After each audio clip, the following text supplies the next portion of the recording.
நான் ஒன்றும் சர்வாதிகாரன் அல்ல, சர்வாதிகாரி அல்ல. என் தலைமையில் இருக்கும் காவல்துறை நடுநிலையாக செயல்படுகிறது. இதுதான் பெரிய ஜோக். அளவுக்கு மீறிய ஜனநாயகவாதியாக இருக்கீங்கன்னு என்னை சிலர் விமர்சிக்கிறாங்களே தவிர நான் சர்வாதிகாரம் சர்வாதிகாரம் இருப்பதாக யாரும் சொல்ல மாட்டாங்க. அது என்னுடைய இயல்பும் கூட. இவர் ஒன்றும் சர்வாதிகாரி அல்லன்னு சொல்கிறாரு. சர்வாதிகாரி அல்லன்னா அவங்க ராமசாமியை பற்றி பேசுனா நீங்கள் ஏன் இவரை அடித்து துரத்துறீங்க சீமானை? சர்வாதிகாரியை விட கேவலமான சர்வாதிகாரியாக தானே துரத்துறீங்க சீமானை.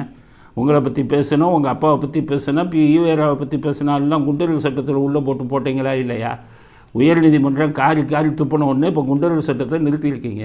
இன்னும் வழக்கு போடுறது விடலையே.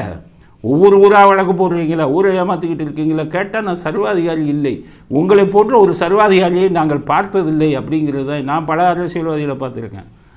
இதில் இருந்து உங்களை போன்ற ஒரு சர்வாதிகாரியை நாங்கள் பார்த்ததில்லை அப்படிங்கிறது தான் முதல் விஷயம். காவல்துறை நடுநிலைமையாக செயல்படுதான். காவல்துறை பூரா மாவட்ட செயலாளர் ஆக்கிட்டு காவல்துறை நடுநிலைமையில் செயல்படுதா?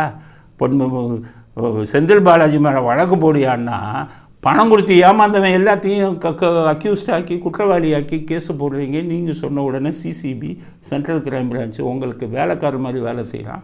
உயர் அதிகாரிகள்லாம் நீங்கள் உங்களுக்கு ஆதரவாக ஞானசேகரனுக்கு ஆதரவாக அறிக்கை விட்டுக்கிட்டு இருக்காங்க. சுப்பாவா ஹைகோர்ட்டை எப்படியா நீ அறிக்கை விட்டேன்னு கேட்டுருக்கு உங்கள் உயர் அதிகாரியை நாக்கப்படுங்கிற மாதிரி கேட்டுருக்காங்க. எப்படியா நீ பேசுன?